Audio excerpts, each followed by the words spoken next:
Hello listeners and happy December. To celebrate the closing of 2023, I've gone back through my older deep dives and some of my earlier Patreon content and remastered these episodes to bring you some bonus content throughout this month.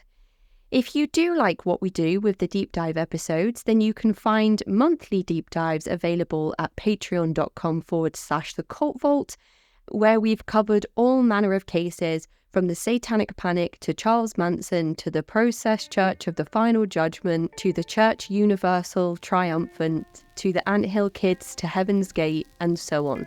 And if you like these more intimate sessions, you can find me doing them live on stage at the UK's biggest true crime convention, CrimeCon UK. Next year I'll be in Scotland and I'll be in London, and I look forward to seeing some of you there. For more information on tickets and pricing and dates and venues, you can head to crimecon.co.uk. Purchase your tickets today using the code CULT, C-U-L-T, to get yourselves 10% off of your ticket prices. That's crimecon.co.uk, sponsored by the network True Crime. Hare Krishna, institutionally known as the International Society for Krishna Consciousness, or ISKCON, was founded in 1966 by a man named A.C. Bhaktivedanta Swami, or known today as Prabhupada. In Sanskrit, this can be translated literally into meaning he who has taken the shelter of the lotus feet of the Lord. Prabhupada, born 1896, was a pharmacist living in Calcutta with his wife and children. One day in 1959, he left his job and his family, taking a vow of renunciation, and he began a new life as a spiritual teacher, cultivating Hindu Vaishnavism. The Hindu religion goes back hundreds of years, and although the Hare Krishna movement would be a branch of Hindu Vaishnavism, its core messages and practices would differ from other denominations of Hinduism, and this is what would eventually lead to the movement being recognised by the social sciences as a cult. Addressed often as His Divine Grace, Prabhupada began writing commentaries on Vaishnava scriptures, and, as a travelling monk, he became an influential communicator of Vaishnava theology to India and also in the West. In 1966, for the purpose of spreading Krishna's teachings worldwide, he established ISKCON. Srila Prabhupada once stated, "I have come to the West for two reasons: to fight atheism and to deliver Krishna. Anyone who considers himself my follower will aid me in that mission." In other words, Prabhupada delivered Krishna teachings firsthand to the world, and many are devout to him for bringing Krishna into their lives. As its leader, Prabhupada emerged as a charismatic man who many believed is an incarnation of Krishna himself. This led to criticism from anti-cult movements, but also praise from religious scholars. Why do many people think Prabhupada is an incarnation of Krishna? A devotee explained it in this way, quote, "There are various types of incarnation, and one type is where the Lord does not incarnate himself. Rather, he sends a devotee, another powerful person, and empowers him with his own potency. That is why they are called Shakti Avisha avatars, or empowered incarnations. The examples include Lord Parashuram, Lord Buddha, Lord Jesus Christ, or Prophet Muhammad. These are all great personalities who are empowered by the Lord himself for accomplishing some tasks. That is why they are considered Shakti Avisha incarnations of Krishna." Srila Prabhupada built hundreds of Radha Krishna temples around the globe. He made all of the European and Americans sing and dance in the ecstasy of the holy name. He brought the knowledge of Bhagavad Gita to the West. He wholeheartedly distributed the love of God to everyone. In his own words, he converted hippies into happies. So yes, Srila Prabhupada is indeed an incarnation of the Supreme Lord, Sri Krishna. And in fact, for me personally, he is the best incarnation of Krishna, end quote. So what was Prabhupada really teaching? He was teaching about Krishna and how to serve Krishna in order to obtain true inner peace. So who is Krishna? Krishna is supposedly an incredibly beautiful incarnation of Vishnu, the purest and most godlike version, who came to Earth around 5,000 years ago. And while incarnated here, his teachings and principles were all recorded. not by Krishna himself but by devout followers. These scriptures are called the Bhagavad Gita. Other gods that are referenced in these teachings are known as demigods or lesser gods who are required to run the universe but are not considered the one true God. So how is all of this known? One of the most recent incarnations of Krishna on earth was a person named Chaitanya, who was a 15th century Vedic spiritual leader considered an avatar of Lord Krishna by his followers. Chaitanya founded Gaudiya Vaishnavism, which is a religious movement that promotes Vaishnavism or worship of Lord Vishnu as the Supreme Soul. Gaudiya Vaishnavism teaches the acceptance of Bhakti Yoga as a method to realize the ultimate truth. Chaitanya is credited with creating the Maha Mantra or Hare Krishna mantra. Chaitanya claimed that repeating the phrase would bring you closer to God. God would receive your message, and so you could communicate with God. The more you could serve him by chanting, the closer you would get to a life of inner peace, and the more karma you would eliminate. ISKCON's philosophy seems simple on the surface. Members of ISKCON believe in God and reincarnation. They believe that every single living thing on the planet, and on various other planets within the solar systems, are reincarnations from another life. That when you die, you come back as a monkey, an ant, a bird, and that the purpose of life for devotees is to end this process of reincarnation through selfless devotion to God and to your guru. The goal of its members is to spend eternity intimately serving Krishna in the spirit world. And to reach this spirit world, a set of daily routines of worship must take place to please God. God refers to Krishna, and Krishna is one of the avatars of Vishnu. There are 3 main incarnations or avatars of Vishnu. They are often referred to as Rama, Buddha, and Krishna. Although there are 24 avatars of Vishnu, ISKCON, of course, worship Krishna above all other incarnations. Hare Krishnas believe that a crucial part of a devotee's service is to be subservient to a living representative of Krishna. This is the guru. Devotees are taught that there is no way to end the process of reincarnation without becoming a disciple of a guru. ISKCON's principles are also superficially simple on the surface. There are 4 rules to follow. No meat eating. As the Hare Krishnas believe that all living things are reincarnations of a living soul, all things are sacred. ISKCON being a karma-based religion, you should not eat meat and harm another living being. Number 2, no gambling. Number 3, no drinking, caffeine or cigarettes. And number 4, no sex unless within a married relationship between 2 people who are devout to Krishna. It is also encouraged for official members to chant the Hare Krishna phrase repeatedly during meditation to ensure that Krishna is at the centre of your mind and receives your worship. Seems easy enough. However, the basic philosophies and practices people can follow barely scratch the surface. There are an endless number of rules to follow to become as devout as possible. From eating, drinking, showering and toileting, these practices are expected to be taken up in a certain order to complete initiation into ISKCON, although this can take over a decade. There is one simple truth with ISKCON members that trumps all else, and this is that their leader and founder, Prabhupada, is all-knowing, divine, and without flaws or faults. So now we've covered a brief history and overview of the Krishna principles. Here are some ex-Krishna members providing insight into why this movement has been labelled a cult or a sect. Firstly, how do people become involved in the Krishna movement? Well, if we go back to episode 1 of this podcast, I spoke about 7 steps of being indoctrinated into a cult. And step 1 is transition. The Hare Krishna movement has historically targeted students and, quote, hippies. Sources mention how young people, particularly who are experimenting with drugs and psychedelics, are targeted because of their willingness to try new things. People experiencing sudden loss, or people who have moved to a new town and find themselves looking for comfort or friendship. People with bad health mentally or physically. All these people have been carefully targeted. ISKCON promises to bring inner peace to devotees' lives. This must sound appealing to people in crisis. Those who are unsure in their own faith and when seeking answers or insights into other religions are regularly made targets too. On the surface, Krishna is not a religion, but a karma-based way of life. So if you're a Christian, you can still worship Jesus Christ and go to church as long as you keep Krishna in your heart and use the chanting to negate bad karma and bring inner peace.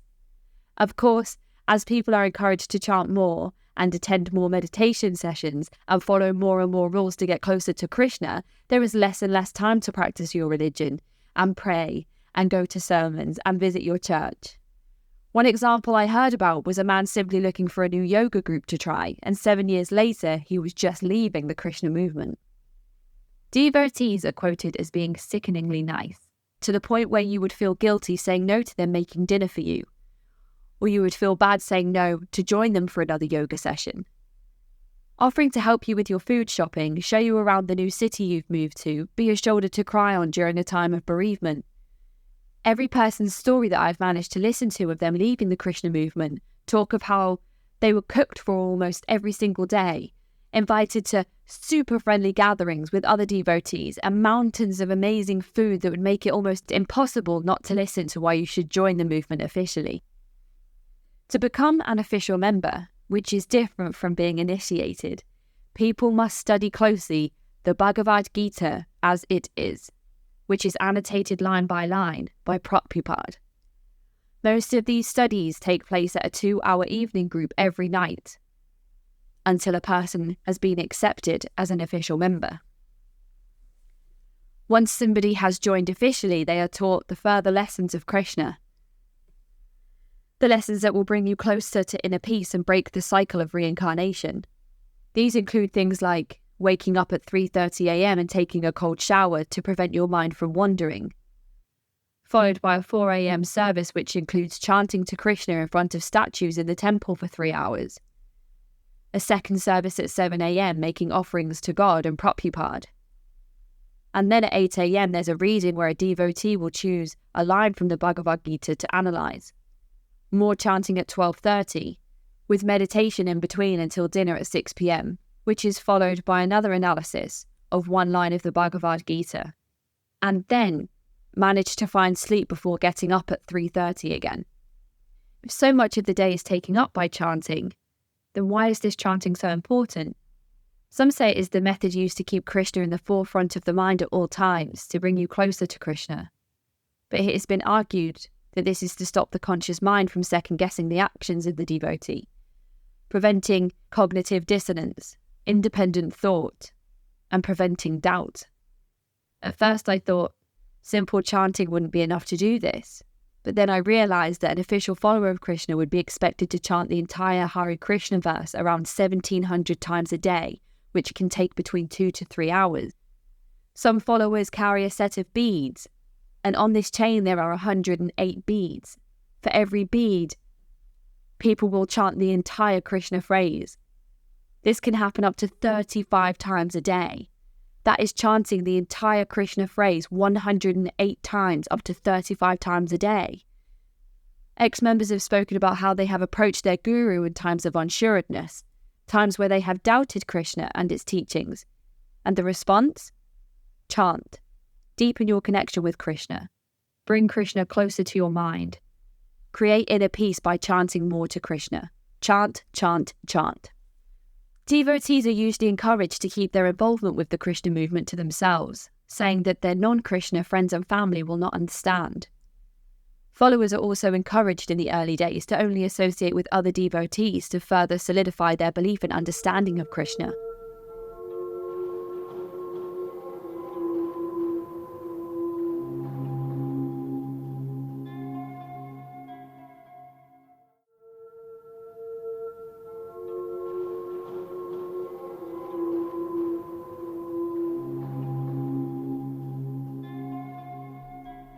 Countless accounts from those leaving ISKCON talk of how independent thought is frowned upon. That if you were to research about ISKCON on the internet, this is false news. And to socialise with other denominations of Krishna is also frowned upon. That other Krishnas who do not follow Prabhupada's teachings, but somebody else's teachings, are sinners and liars. The television, magazines and newspapers, anything other than the Bhagavad Gita is fictional and untrue. And you should chant more and move away from doing your own research or having free thinking. That's the job for your guru, Your guru has a direct line to Krishna, and they are a representative on earth for Krishna, so they will do all of the three thinking for you. That means that every decision you make in life should be passed by your guru for approval. Who you marry, how many kids you'll have, what you'll study, where you'll live. Your guru even gives you a new name that you will be addressed by. If you commit your life fully enough to your guru, then you can be initiated as a real devotee, breaking the cycle of reincarnation. And if you are a man, you can become a guru yourself. Many interviews of current Krishnas who are 5, 7, 12 years into their service are still hoping to become initiated, following that painful daily routine of devotion. Imagine 12 years of serving Krishna and your guru and Prabhupada, the divine leader of this karma-based movement, to find out that he has been accused of being homophobic. He is quoted as saying, "The homosexual appetite of a man for another man is demonic and is not for any sane male in the ordinary course of life," end quote. He has also been accused of being racist by saying, quote, "These blacks, if they don't get employment, they will create havoc, these blacks, and they are not civilized," end quote. Not only has he been accused of being homophobic and racist, but he's also been accused of being extremely sexist by saying things like, quote, "It is not that women do not like rape. They like sometimes. They willingly. That is the psychology. Outwardly, they show some displeasure, but inwardly, they do not. This is the psychology." End quote. Sex, or no sex rather, one of the 4 rules to follow to be a devout follower of Krishna. But an ex-member of Krishna, Sam Murray, speaks of how, in order to be a good follower, quote, "no sex, except for the purpose of creating a Krishna-conscious child. Even married couples may not have sex for enjoyment, and even if they are trying to conceive, they can only have sex once per month at most. Sex between 2 loving people is a very natural aspect of humanity. A major part of cult programming is to limit sex. The sex that married couples are allowed to have is cold and calculated within Krishna. There are exactly 2 sex positions they are allowed to use, and the act cannot last more than 2 or 3 minutes, and the women must chant the entire time, because she is so unclean," end quote. No meat eating was another rule for a good follower of Krishna. Ex-followers suggest that this is another method of control, controlling everything you eat and drink. Food must be prepared by a fellow Krishna follower. It must contain no meat and must be presented to a statue or altar of Krishna before being consumed. All of these guidelines restrict members greatly at mealtimes. This usually leads to not eating at restaurants and not having meals with family or friends outside of the Krishna movement, making it only more convenient to stay and eat with local Krishna followers and emerge deeper into the movement. The rule of no gambling makes sense in a karma-based movement, but some have spoken about how this has also been like a method of control. Family holidays have been strained, not being able to join in with board games or quizzes or card games or charades. And on top of this, members are expected to donate 50% of their income to the local Krishna temple. Another thing that adds to the cult factor of this movement is attire. Sam Murray says, quote, "dress modestly. This is another way that cults alienate their members, controlling their dress. I wore saris almost every day because it was immodest for women to wear pants in the temple. And I went to the temple so often that it became impractical to wear anything else. One of the lies I was told right off the bat is that men and women are equal. This is not true. Husbands are considered to be a second guru to their wives, and wives must submit to them because they are unclean. Only men can escape the mortal coil of death and rebirth and ascend to heaven with Krishna. The most a woman can hope for after death is to come back as a male devotee." End quote. ISKCON released a self-expose of how the movement had been responsible for hundreds of child molestations and abuse cases in its boarding schools while parents travelled the world spreading the news of Krishna. An article in the New York Times reads, quote, "In its own official journal, the Hare Krishna movement has published an unusually candid expose detailing widespread physical, emotional and sexual abuse of children who were sent to live in its group's boarding schools in the United States and India in the 1970s and the 1980s. Parents were often unaware of the abuse because they were travelling around soliciting donations for their guru's books in airports and on the streets. leaving their children in the care of Hare Krishna monks and young devotees who had no training in educating children and often resented the task. The movement's leadership was first forced to confront the victims of abuse at a meeting in May 1996 when a panel of 10 former Krishna pupils testified that they had been regularly beaten and caned at school. They were often denied medical care and sexually molested and raped homosexually at knife point. I remember being made to sleep naked in a cold bathtub for a month. Jahnavi Dasi, 26, who was sent to a Krishna boarding school in Los Angeles at age 4, said in an interview yesterday, "I had wet my bed and it was easier for them to make me sleep in the tub than to change my sheets," end quote. Men of ISKCON are famously recognisable for wearing saris and donning shaved heads. This comes from the idea that styling hair to look fashionable or desirable is against Krishna's will. Followers do not wish to decorate themselves to look attractive, and so they voluntarily shave their heads. As for the ponytail that is sometimes spotted on the back of an ISKCON male's head, this is called a shika.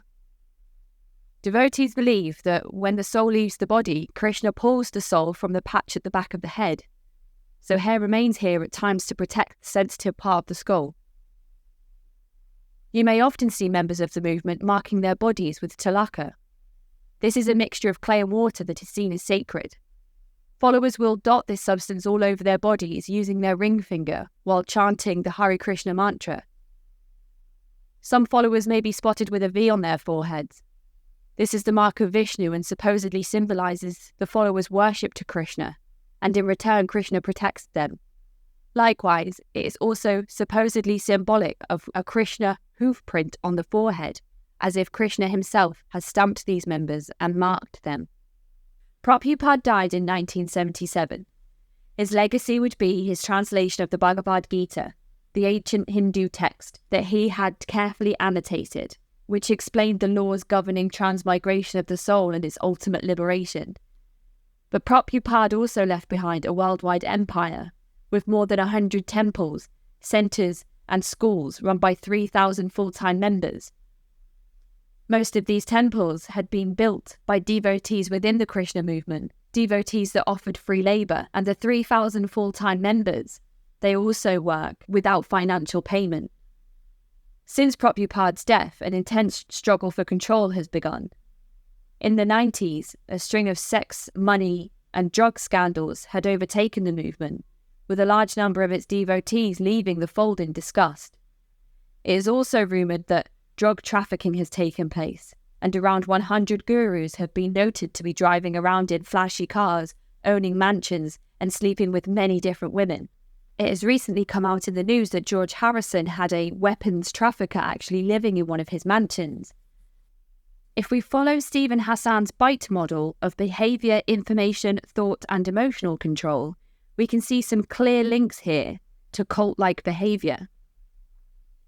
With behaviour control, sexuality is restricted within the Hare Krishna movement and it is controlled.